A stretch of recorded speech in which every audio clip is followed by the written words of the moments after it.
আসসালামু আলাইকুম, কেমন আছেন সবাই? আশা করি ভালো আছেন। iTechMamun ইউটিউব চ্যানেলের আরও একটি ভিডিওতে আপনাকে স্বাগতম। আজকের ভিডিওর বিষয় হলো iOS 17.3 নতুন আপডেট এসেছে আইফোনের। সেই আপডেটে নতুন কি ফিচার্স থাকছে সে বিষয়ে বিস্তারিত বলবো। এই আপডেটটি দিলে কোনো সমস্যা হবে কিনা, পাশাপাশি এই আপডেটের নতুন যে ফিচার্সগুলো এসেছে সেগুলো নিয়ে বিস্তারিত আলোচনা করব এবং আপডেট করার পর আপনার করণীয় কি সেও বিষয়ে এই ভিডিওতে আলোচনা করব। তো চলুন আর দেরি না করে জেনে নিই iOS 17.3 এই নতুন আপডেটে কি এসেছে। তো আমরা যদি এই নতুন আপডেট দিই তাহলে কিছু ফিচার্স পাই, কিছু সিকিউরিটির ফিচার্স থাকে এবং কিছু আমাদের ফোনের এক্সটার্নাল ফিচার্স থাকে। প্রথম যে ফিচার্সটি নিয়ে কথা বলবো সেটি স্টলেন ডিভাইস প্রোটেকশন। এটা আমরা আমাদের যদি ফেস আইডি সেকশনে যাই তাহলে দেখতে পাবো এই অপশনটি নতুন অ্যাড হয়েছে। তো এই অপশনটি আমাদের সবার জন্যই গুরুত্বপূর্ণ।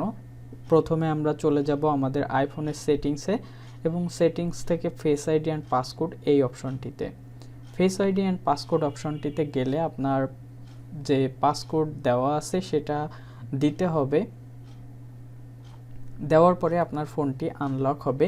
দেন এখান থেকে একটু নিচের দিকে চলে যাবেন, দেখবেন যে নতুন একটি অপশন অ্যাড হয়েছে আপনার আইফোনে এই আপডেটটি করার পরে, স্টলেন ডিভাইস প্রোটেকশন। তো এই অপশনটি যদি আপনি অন করে রাখেন এখান থেকে, তাহলে হবে কি আপনাকে আপনার ফেস আইডি না দেওয়া পর্যন্ত ফোনটি আনলক হবে না। তো আমরা এখানে যদি অন করে নিই তাহলে আমাদের এক্সট্রা একটা সিকিউরিটি লেয়ার অ্যাড হবে। ফেস আইডির পাশাপাশি আমাদের পাসকোড দেওয়া লাগবে।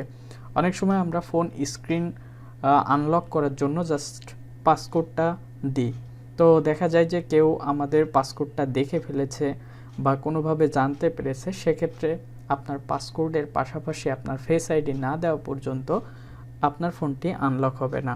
তো এই ফিচার্সটি ভালোই লেগেছে, কারণ আপনি ছাড়া আপনার ফোনটা অন্য কেউ ব্যবহার করতে পারবে না। তবে চেষ্টা করবেন যদি আপনার খুব বেশি এরকম না হয় সেক্ষেত্রে এটা অফ রাখার, তা না হলে বারবার আপনাকে ফেস আইডি এবং পাসকোড দুইটাই দেওয়া লাগবে। এরপরে যে ফিচার্সটির কথা বলবো সেটি হলো নতুন ওয়ালপেপার। তো আমাদের ফোনে কিন্তু আমরা নতুন একটি ওয়ালপেপার পেয়েছি, যেটা আমরা ফোনটির ওয়ালপেপার সেট করতে গেলেই দেখতে পাবো। তো ওয়ালপেপার সেট করার জন্য আমরা নোটিফিকেশন প্যানেলের উপর টাচ করে ধরেছি, অথবা আপনার ফোনটি আনলক করে টাচ করে ধরলেই এরকম অপশন চলে আসবে। সেখান থেকে প্লাস আইকনে অর্থাৎ অ্যাড ওয়ালপেপারে ক্লিক করবেন। প্লাস আইকনে ক্লিক করলে আপনি এখানে দেখতে পাবেন যে নতুন একটি ওয়ালপেপার অ্যাড হয়েছে। যদি আপনার ফিচার্সের মধ্যে অ্যাড না থাকে সেক্ষেত্রে আপনি একটু নিচের দিকে গেলেই আপনি ওয়ালপেপারটি দেখতে পাবেন। তো এখানে এই যে নতুন ওয়ালপেপার অ্যাড হয়েছে এটার কালার কিন্তু আপনি চাইলে পরিবর্তন করে নিতে পারবেন। আপনার যে পছন্দের কালার সেটি এখান থেকে সেট করে নিতে পারবেন।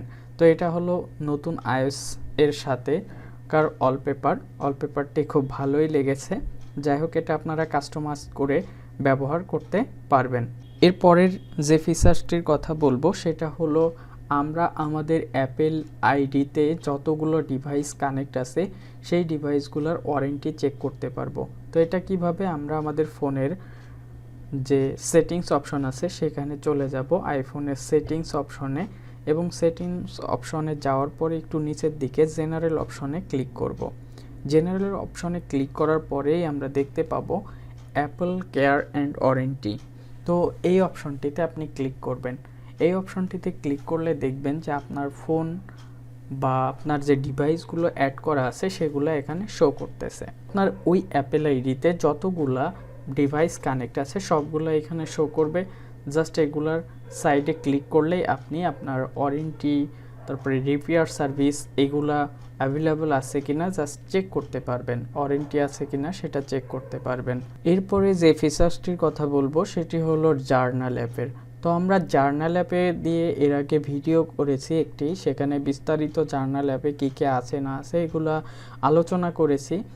আর নতুন যে সিস্টেম আপডেট হয়েছে সেটা হলো আপনার আপডেট যে ডিভাইসগুলো আছে সেটাতে iOS 17.3 থাকলে আপনি জার্নাল অ্যাপসের আরও কিছু ফিচার্স পাবেন, যেমন সিরি অ্যাড করা যাবে, দেখুন আমি এখান থেকে সেটিংসে গেলাম, সেটিংস থেকে জার্নাল অ্যাপে যাব, সেটিংস থেকে অ্যাপ সেকশনে চলে যাব এবং এখানে জার্নাল দেখতে পাচ্ছি। এখানে কিন্তু সিরি অ্যান্ড সার্চেস এবং আরও কিছু কিছু অপশন অ্যাড হয়েছে।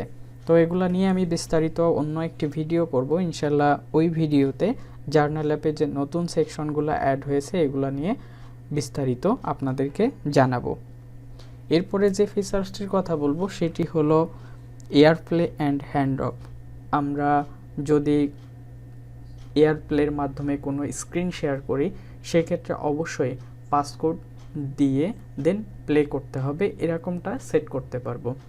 যেমন আমরা যদি এখান থেকে আমাদের আইফোনের সেটিংসে যাই, সেটিংস থেকে জেনারেলে যাই এবং এখান থেকে এয়ারপ্লে অ্যান্ড হ্যান্ড অফ এই অপশনটিতে ক্লিক করি, তাহলে এখানে একবারে লাস্টে একটি অপশন দেখতে পাচ্ছি রিকোয়ার্ড পাসওয়ার্ড। আমরা একটি পাসওয়ার্ড সেট করতে পারবো যে পাসওয়ার্ড ছাড়া আমাদের ফোনের যদি স্ক্রিন আমরা শেয়ার করি তাহলে পাসওয়ার্ড ছাড়া কিন্তু ওই স্ক্রিনটা আপনার অন্য কোথাও প্লে হবে না বা দেখা যাবে না। তো এখান থেকে রিকোয়ারি পাসওয়ার্ড এটা যদি দিই তাহলে নতুন একটি পাসওয়ার্ড দিতে বলবে, এই পাসওয়ার্ডটাই আপনি না দিলে আপনার ভিডিওটি প্লে হবে না। তো এই অপশনগুলাই নতুন অ্যাড হয়েছে এবং আরও কিছু কিছু আছে যেগুলা সেটিংসের ভিতরে, যেমন আরেকটি আছে আমরা যদি আমাদের আইফোনের সেটিংসে যাই এবং প্রাইভেসির ভিতরে যাই, প্রাইভেসি অ্যান্ড সিকিউরিটি, এখানে একবারে নিচে আসি তাহলে দেখতে পাবো লকডাউন মোড আছে। তো এই লকডাউন মোডও কিন্তু এই নতুন iOS 17.3-তে অ্যাড করা হয়েছে। এখন আমরা জানবো আপডেটের পর আমাদের করণীয় কি। যেহেতু আপনি আপনার ফোনে iOS 17.3 আপডেট করে ফেলেছেন, সেহেতু আপডেট করার পরে আপনার কি কি করণীয় সেটা আমি জাস্ট দুইটা বিষয়ের কথা বলবো। একটি হলো আপডেট করার পরে আপনার ফোনটাকে কিছু সময় চার্জে দিয়ে রাখতে হবে। কিছু সময় চার্জে দিয়ে রাখলে হবে কি, কিছু কিছু অ্যাপস বা কিছু কিছু ফিচার্স আছে যেগুলো প্রপারলি আপডেট হতে একটু টাইম লাগে। জাস্ট আপনার ফোনটা iOS 17.3-তে আপডেট হয়েছে কিন্তু ইন্টারনাল কিছু ফাংশন আপডেট হতে আরও কিছু সময় লাগে, যেটার জন্য চার্জে রেখে দিবেন, তাহলে দেখা যাবে ওই ফাংশনগুলো আপনার প্রপার ওয়েতে পরবর্তীতে কাজ করবে। আরেকটি বলবো সেটা হলো অ্যাপসগুলো অবশ্যই আপনাকে আপডেট করতে হবে। তো অ্যাপসগুলো আপডেট করবেন কিভাবে, আপনি যদি আইফোনের অ্যাপ স্টোরে চলে যাবেন, দেন অ্যাপেল আইডি প্রোফাইল আছে এরকম ডান পাশে একবারে কানিতে উপরে, এটার উপরে টাচ করবেন এবং এখানে দেখতে পাবেন পারচেসড অপশন আছে। এই পারচেসড অপশনে দেখবেন যে অ্যাপসগুলো আপনার ফোনে ইনস্টল করা আছে সেগুলো শো করতেছে, যেগুলো আপডেট দরকার সেই আপডেট অ্যাপসগুলোর পাশে আপডেট লেখা আসতেছে। তো সবগুলো অ্যাপস আপনারা চেষ্টা করবেন আপ টু ডেট করে নেওয়ার জন্য।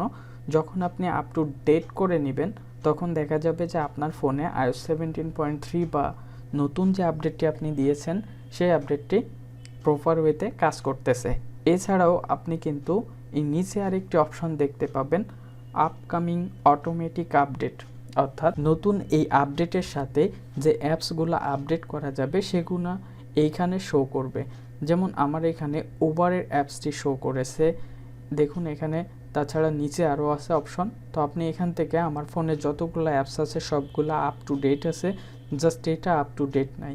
তো এইটা এখান থেকে আপডেট অলে দিয়ে দিবেন, সবগুলো অ্যাপস আপনার আপডেট হয়ে যাবে।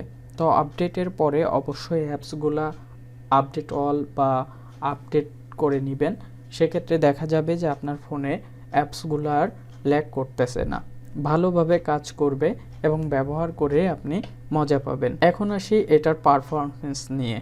আমরা অনেকেই ভাবছি যে আমাদের ফোনটা আপডেট করলে এর ব্যাটারি হেলথ ড্রপ করবে কিনা, সিস্টেম ডাটা বেড়ে যাবে কিনা, ডিসপ্লে প্রবলেম হবে কিনা। দেখুন এখনও পর্যন্ত এরকম কারোর পাই নাই যে ডিসপ্লেতে কোনো প্রকার প্রবলেম হয়েছে। এই পর্যন্ত আমার কাছে যে তথ্যগুলো আছে বা যাদের সাথে আমার যোগাযোগ হয়েছে তাদের ফোনের কারোর ডিসপ্লের কোনো প্রবলেম হয়নি। এরপরে সিস্টেম ডাটা বেড়ে যাবে কিনা, আমরা যদি আমাদের আইফোনের সেটিংসে যাই, সেটিংস থেকে জেনারেলে যাই এবং জেনারেল থেকে আইফোন স্টোরেজে যাই, স্টোরেজে যাওয়ার পরে এখানে একবারে নিচে চলে যাব, দেখব যে সিস্টেম ডাটা আছে কত। তো নর্মালি আমাদের এখানে 5 GB 7 GB 8 GB এরকম একটা স্টোরেজ থাকে সিস্টেম ডাটাতে, এবং iOS ভার্সনের যে ডেটা থাকে সেটা প্রতিবার আপডেট করার পরে একটু একটু করে বাড়ে। তো যাই হোক, এখানে সিস্টেম ডাটাটা আমরা স্বাভাবিক দেখেছি, এবং iOS 17.3 যে আপডেটের স্টোরেজ ছিল এটাও আমাদের যেমনটা থাকার কথা তেমনটাই আছে। সো আমার মনে হয় না যে আপডেটে সিস্টেম ডাটার কোনো বাগস আছে। এখন আসে ব্যাটারি হেলথের কথা। অনেকেই বলছেন যে আপডেট করলে ব্যাটারি হেলথ ড্রপ করবে কিনা। দেখুন, আপনার ফোনের যে ব্যাটারি হেলথ আছে ধরেন 100%, আপনি অনেক দিন ধরে ব্যবহার করেছেন, ঠিক এই মুহূর্তে এসে যদি আপনি আপডেট করেন, অর্থাৎ আপনার ব্যাটারি হেলথটা 100% থেকে কমতে জাস্ট 0.1 দরকার বা 0.5 দরকার, এরকম একটা পরিস্থিতিতে আছে, সেক্ষেত্রে আপনি আপডেট করলে ব্যাটারির উপর প্রেশার পড়ে হয়তো বা আপনার ব্যাটারি হেলথটা ড্রপ করতে পারে। তাছাড়া আপনার ফোনে আপনি অ্যাজ ইউজুয়াল নর্মাল ফোন যেমন ব্যবহার করেন, ঠিক সেই সময়ে যদি আপনি ফোনটি আপডেট করেন তাহলে আপনার ব্যাটারি হেলথ কোনোভাবেই হবে না।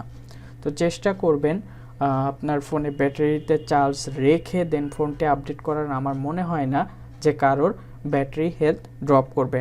আর এখনও পর্যন্ত আমি কাউকে পাই নাই যে iOS 17.3 আপডেট করার পরে তাদের ব্যাটারি হেলথ ড্রপ করছে। তো আমার ফোনের ব্যাটারি হেলথ আমি যদি চেক করি, আইফোনের সেটিংস থেকে আমরা চলে যাব ব্যাটারি অপশনে। ব্যাটারি অপশনে যাওয়ার পরে আমরা ব্যাটারি হেলথ অ্যান্ড চার্জিং যে অপশনটি আছে সেটাতে যাব। তো আমার এখানে 86, এটা আমার আগে থেকেই আছে, আমি অনেক দিন যাবত ব্যবহার করতেছি। আপনারা যারা টিউটোরিয়ালগুলো দেখেন সেখানে আমার ব্যাটারি হেলথ কত পার্সেন্ট আছে আমি এগুলো শেয়ার করি। তো যাই হোক, সেই হিসাবে আপনারা যদি আমার এই ফোনের ব্যাটারি হেলথ দেখেন তাহলে বুঝতে পারবেন যে আমি আগের আপডেটেও যে ব্যাটারি হেলথ ছিল বর্তমান আপডেটেও আমার সেম ব্যাটারি হেলথ আছে। এখন আসি, এই আপডেটটি আপনি করবেন নাকি করবেন না। দেখুন, প্রত্যেকটা আপডেটে সমস্যা থাকবে, সমাধান থাকবে, পাশাপাশি নতুন নতুন ফিচার্স আসবে।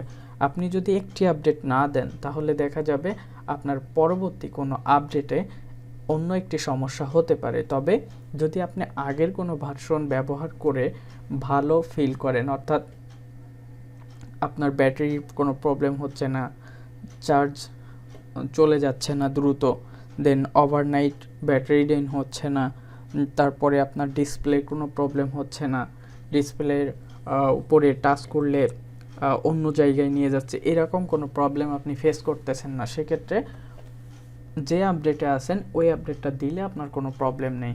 তবে আপ টু ডেট রাখার চেষ্টা করবেন। পরবর্তী আপডেট আসলে সিকিউরিটির যে আপডেটগুলো থাকে সেগুলো আপনার ফোনে কিন্তু অটোমেটিক সেট হয়ে যায় বা আপডেট হয়ে যায়। তো চেষ্টা করবেন ফোনটি আপডেট করার জন্য। যদি অলরেডি আপনি আপডেট করে থাকেন তাহলে জানানোর চেষ্টা করবেন যে আপনি এই আপডেটে কোনো প্রকার সমস্যা পাচ্ছেন কিনা। দেখা হবে পরবর্তী ভিডিওতে, সে পর্যন্ত ভালো থাকুন, সুস্থ থাকুন, আল্লাহ হাফেজ।